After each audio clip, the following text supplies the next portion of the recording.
In this video, I'll reveal the main ways you might overpay council tax without realising it, how to work out if you're owed money, how to apply for a refund, and I'll highlight the often overlooked ways that you might be able to claim a discount on your current council tax bill.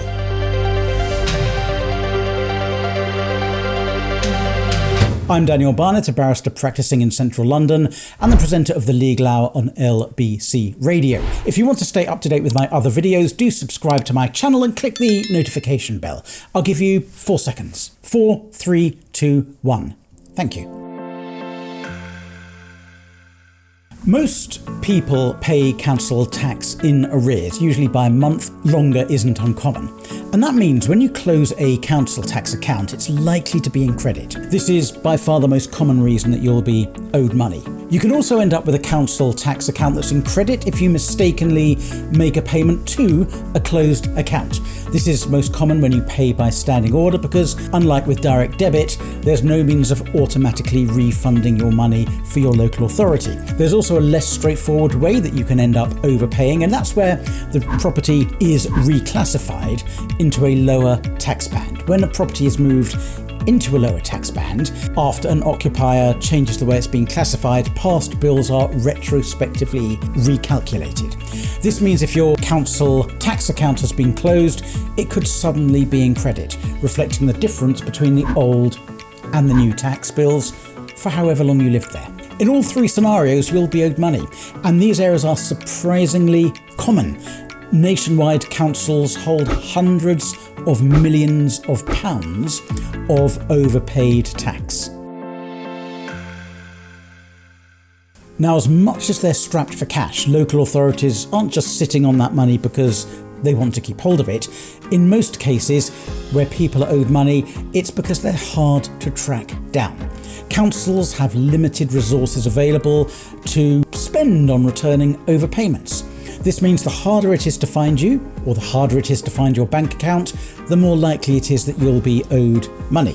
For instance, if you pay your council tax bill by direct debit, you're less likely to be owed money. That's because most councils use the direct debit system to return overpayments straight back into your bank account after you close your council tax account. Payments made by cash, or by cheque, or by standing order are less straightforward to return.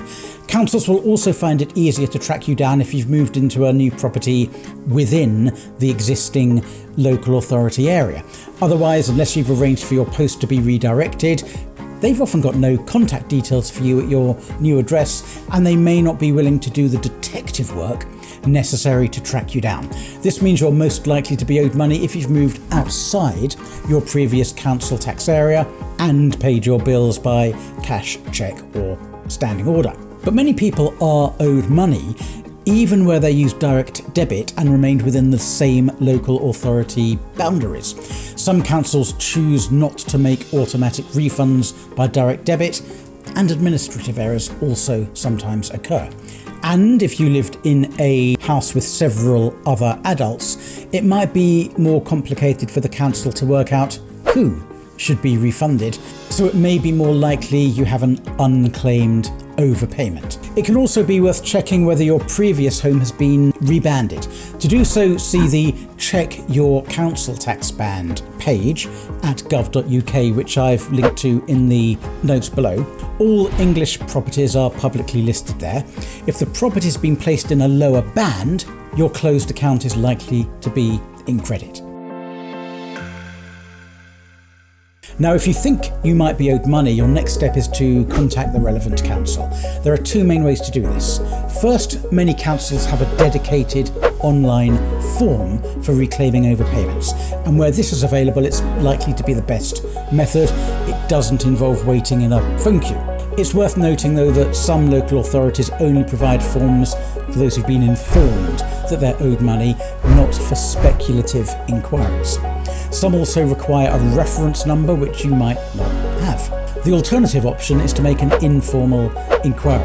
There's usually a dedicated email address you can try, and if you phone, you might be lucky to get a helpful council employee who can confirm whether you're owed money there and then by checking a database. Some councils also offer a live online chat service. There's generally no strict time limit for claiming back your money. In fact, you may actually be owed money going back 3 decades to the birth of council tax in 1993.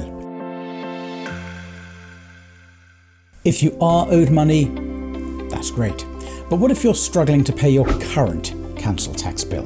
Well, first of all, check whether your personal circumstances or those of people living with you mean you qualify for a discount. Citizens Advice have a thorough checklist which you can use to work out if you qualify. Again, I've linked to it in the show notes below. In summary, you're likely to qualify for a discount if you live alone, or if you're a single adult who lives with a student, or someone who has a severe mental disability. If everyone in the property is a student, you generally don't need to pay anything. If you or someone who lives with you is disabled, you might qualify for a disabled person's reduction, which means you're charged as if your property was classified 1 band lower than it actually is. If you're on a low income, you could qualify for council tax reduction, though the rules on this vary. You might also be able to claim a discount if the property is empty or if it requires remedial work to make it safe to live in. Again, check your local authority's policies on this. A second step that's worth considering is asking for your property to be reclassified into a lower tax band.